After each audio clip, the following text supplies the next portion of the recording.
রাজ্যের সমস্ত ছাত্রছাত্রীদের জন্য এই মুহূর্তের বিশেষ বড় আপডেট হলো এটাই যে Swami Vivekananda merit cum means স্কলারশিপের টাকা দেওয়ার প্রক্রিয়া কিন্তু শুরু হয়ে গেছে। হ্যাঁ, অত্যন্ত বড় সুখবর। আর এই খবরটা কতটা অথেন্টিক সেটা তো জানিয়ে দেবই। তারই সঙ্গে সঙ্গে যাদের যাদের এই স্কলারশিপের টাকা পাওয়ার কথা তারা অবশ্যই এখনই যেন স্ট্যাটাসটা চেক করে নেয় যে তাদের স্ট্যাটাসে ঠিক কি দেখাচ্ছে। সেই সম্পর্কে বিস্তারিত থাকছে ছোট্ট এই আলোচনায়। তাই যারা এই স্কলারশিপের অবশ্যই তাদের জন্য অত্যন্ত গুরুত্বপূর্ণ হতে চলেছে এই ছোট্ট উপস্থাপনা। মনোযোগ সহকারে দেখতে হবে এবং বুঝে নিতে হবে। রাজ্যের সেই সমস্ত মেধাবী পড়ুয়া যারা Swami Vivekananda merit cum means স্কলারশিপের জন্য যোগ্য নির্বাচিত হয়েছে, ইতিমধ্যেই আবেদন করে দিয়েছে এবং তাদের স্কলারশিপের টাকাটা পেন্ডিং অবস্থায় ছিল, সেই টাকাটা কিন্তু এখন ডিসবার্স করা হচ্ছে।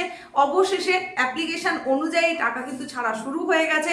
কিভাবে স্ট্যাটাস চেক করতে হবে এবং এই স্ট্যাটাস চেকে যে শব্দবন্ধগুলো দেখা যাবে সেগুলোর অর্থ কি, কতদিনের মধ্যে টাকাটা পাওয়া যাবে বা নতুন আবেদন প্রক্রিয়া ঠিক কবে থেকে শুরু হবে, সমস্ত থাকছে এই ছোট্ট উপস্থাপনায়। তাই দেখতেই হচ্ছে মনোযোগ সহকারে। অবশেষে ঘটতে চলেছে দীর্ঘ প্রতীক্ষার অবসান।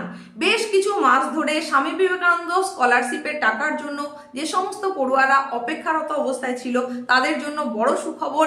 এই স্কলারশিপের টাকা কিন্তু উচ্চশিক্ষা দপ্তর থেকে ছাড়া হয়েছে, সেই মোতাবেক কিন্তু সূত্র মারফত খবর উঠে আসছে এবং সেই খবর অনুযায়ী কতদিনের মধ্যে টাকাটা পড়ুয়ারা পাবে, তাদের অ্যাকাউন্টে কতদিনের মধ্যে আসবে সেই সম্পর্কিত তথ্য তো জানিয়ে দেবই।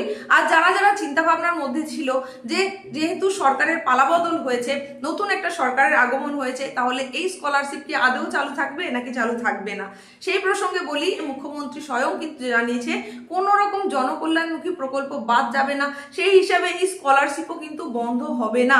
তাই যারা যারা মেধাবী এবং যোগ্যতা সম্পন্ন তারা অবশ্যই এই স্কলারশিপের টাকা পাচ্ছে। এবার কারা আগে পাবে আর কারা পরে পাবে সেই ব্যাপারটাই যেমন জানিয়ে দেবো, ঠিক তেমনি নতুন আবেদন কবে থেকে শুরু হবে, অর্থাৎ 2026-27 শিক্ষাবর্ষের আবেদন কবে শুরু হবে সেটাও জানিয়ে দেবো। তাছাড়া এই স্কলারশিপ পেতে গেলে নতুন আবেদনের জন্য কি যোগ্যতা থাকা দরকার সেটাও কিন্তু জানতে হলে সম্পূর্ণটা মনোযোগ সহকারে দেখতে হচ্ছে। মুখ্যমন্ত্রী এবং অর্থমন্ত্রী উভয়েই কিন্তু জানিয়ে দিয়েছে কোনো স্কলারশিপ বন্ধ হবে না। তাছাড়াও সম্প্রতি যে বাজেট পেশ হয়েছে সেখানে 950 কোটি টাকা বরাদ্দ হয়েছে এই স্কলারশিপের জন্য। সেই জনকল্যাণমুখী যে সমস্ত প্রকল্প রয়েছে সেগুলো যেমন বাদ পড়ছে না, স্কলারশিপও কিন্তু বন্ধ হচ্ছে না। তাই যারা এর আওতাভুক্ত হবে তারা অবশ্যই এই স্কলারশিপের টাকাটা পেতে চলেছে। এবং এই স্কলারশিপের টাকা 2025-26 শিক্ষাবর্ষে যারা যারা আবেদন করেছিল এবং এখনো পেন্ডিং অবস্থায় রয়েছে তাদের টাকাটা কিন্তু আগে ডিসবার্স করা হবে। SVMCM পোর্টালের মধ্যেও কিন্তু বেশ কিছু পরিবর্তন লক্ষ্য করা যাচ্ছে।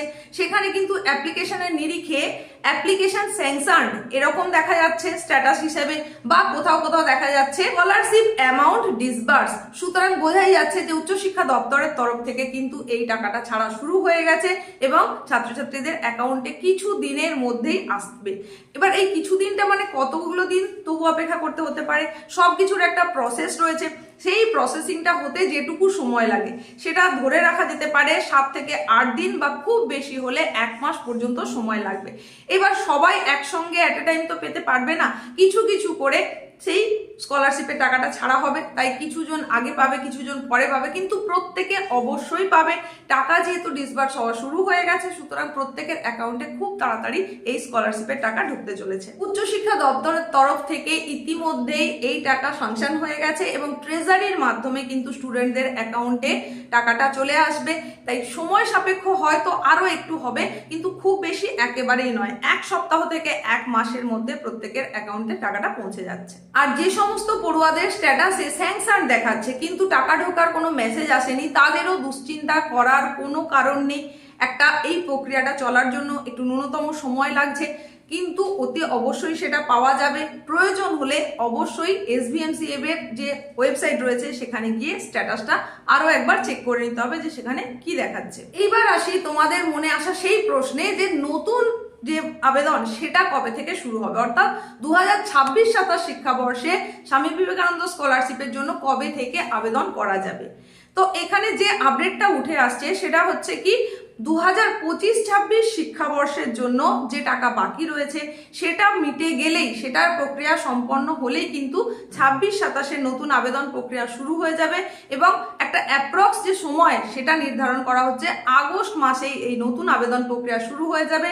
নতুন আবেদন এবং তাছাড়া যে রিনিউয়াল প্রক্রিয়া সেটাও কিন্তু আগস্ট মাস নাগাদ শুরু হতে চলেছে। অনেকেরই হয়তো জানা আছে, তারপরেও বলি, এখানে যোগ্যতার প্রধান শর্ত হিসেবে যেটা প্রয়োজন সেটা হচ্ছে, মানে যারা নতুন আবেদন করবে তাদের অনেকের নাও জানা থাকতে পারে, তাই তাদের অবশ্যই এটা শোনার দরকার রয়েছে। যোগ্যতা হিসেবে যেটা দরকার সেটা হচ্ছে 60% মার্কস পেতে হবে।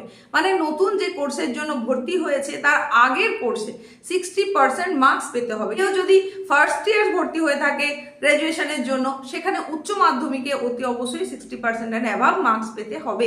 এটা হচ্ছে প্রধান ক্রাইটেরিয়া। তাছাড়া একটা পারিবারিক আয়েরও একটা ন্যূনতম সময় সীমা আছে, সেটা হচ্ছে কি না, বার্ষিক 2.5 লক্ষ টাকা পর্যন্ত পারিবারিক ইনকাম হতে হবে, তার নিচে হতে হবে। তার উপরে হলে কিন্তু এই স্কলারশিপের আবেদন করা যাবে না। এই স্কলারশিপের প্রধান লক্ষ্যই হচ্ছে মেধাবী পড়ুয়ারা যাতে পিছিয়ে না পড়ে শুধুমাত্র অর্থনৈতিক কারণে, তাই তাদের জন্য এই স্কলারশিপের ব্যবস্থা। এবং এখানে যে টাকাটা প্রদান করা হয় সেটা কোর্স ভিত্তিক ভাবে নির্ভর করে। বিভিন্ন কোর্স অনুযায়ী তার অ্যামাউন্টটা ডিপেন্ড করে থাকে। 1000 থেকে 5000 টাকা পর্যন্ত প্রতি মাসে পাওয়া যেতে পারে এই স্কলারশিপ বাবদ। এবার কোন কোর্সের জন্য অ্যাপ্লাই হচ্ছে সেই অনুযায়ী নির্ধারিত হয় যে মাসে কত টাকা পর্যন্ত স্কলারশিপ পাওয়া যাবে। রাজ্যের যে কোনো স্বীকৃত সরকারি প্রতিষ্ঠান থেকে উচ্চ মাধ্যমিক, স্নাতক বা স্নাতকোত্তরের পাশাপাশি গবেষণারত পড়ুয়ারাও কিন্তু এই বৃত্তিটা পেতে পারবে। উচ্চ মাধ্যমিক বা ডিএলএড পড়ুয়ারা মাসে 1000 টাকা হিসাবে বৎসরে 12,000 টাকা পেতে পারবে। এটাই আবার পলিটেকনিক পড়ুয়াদের ক্ষেত্রে সেটা পরিবর্তন হয়ে গিয়ে হবে মাসে 1500 টাকা করে হিসাবে বছরে 18,000 টাকা। ঠিক তেমনি বিজ্ঞান বিভাগের পড়ুয়ারাও কিন্তু এই 1500 টাকা করেই পেতে পারবে। কিন্তু কলা এবং বাণিজ্য বিভাগ অর্থাৎ আর্টস এবং কমার্সের ক্ষেত্রে সেটা মাসে 1000 টাকা করে নির্ধারিত হবে। তবে এটা হচ্ছে শুধুমাত্র স্নাতকের ক্ষেত্রে, কিন্তু স্নাতকোত্তর ক্ষেত্রে সেটা পরিবর্তন হয়ে যাবে। কলা এবং বাণিজ্য বিভাগ অর্থাৎ আর্টস এবং কমার্সের জন্য সেই অ্যামাউন্টটা গিয়ে দাঁড়াবে প্রতি মাসে 2000 টাকা, এবং সায়েন্স বা বিজ্ঞান বিভাগের ক্ষেত্রে সেটা দাঁড়াবে প্রতি মাসে গিয়ে 2500 টাকা। তাছাড়া আইআইটি, মেডিকেল, নার্সিং, পিএইচডি এই সমস্ত ক্ষেত্রে কিন্তু এই স্কলারশিপ পাওয়ার সুযোগ থাকছে। মেডিকেল পড়ুয়াদের জন্য এটা মাসে 5000 টাকা করে কিন্তু পাওয়ার সুযোগ থাকছে এই স্কলারশিপের মাধ্যমে। তাহলে SVMCM অর্থাৎ Swami Vivekananda merit cum means স্কলারশিপের যে বড় সুখবর, বড় আপডেটটা ছিল সেটা জানিয়ে দিলাম। আর এই সম্পর্কিত যদি আরো কোনো প্রশ্ন থেকে থাকে তাহলে কমেন্ট সেকশনে এসে প্রশ্ন করতে হবে, সম্ভব হলে সেখানেই উত্তর দিয়ে দেবো, না হলে নেক্সট উপস্থাপনা সেই প্রশ্নগুলোর উত্তর নিয়ে চলে আসবো। খুব তাড়াতাড়ি প্রত্যেক ছাত্রছাত্রীর অ্যাকাউন্টে, একদম ডিরেক্ট ব্যাংক অ্যাকাউন্টে কিন্তু এই টাকাটা ঢুকতে চলেছে যাদের আবেদন ছিল 2025-26 শিক্ষাবর্ষের মধ্যে। আর নতুন শিক্ষাবর্ষের আবেদন কবে থেকে শুরু হবে সেটাও জানিয়ে দিলাম। রিনিউয়াল প্রক্রিয়া কবে শুরু হবে সেটাও কিন্তু জানিয়ে দিয়েছি। তাই অবশ্যই স্ট্যাটাস চেক করতে হবে যারা আবেদন আগে থেকেই করে রেখেছে। স্যাংশন যদি হয়ে গিয়ে থাকে তাহলে খুব তাড়াতাড়ি কিন্তু এই টাকা ঢুকতে চলেছে, আর তা না হলে কিছু দিনের মধ্যে কিন্তু টাকাটা পেয়ে যাবে। প্রত্যেক ছাত্রছাত্রী 1 সপ্তাহ থেকে 1 মাসের মধ্যে টাকাটা পেতে চলেছে। তো দেখা হচ্ছে এইরকমই গুরুত্বপূর্ণ নেক্সট আপডেটের সঙ্গে। প্রত্যেকের সুস্থতা কামনা করে এখানেই শেষ করলাম।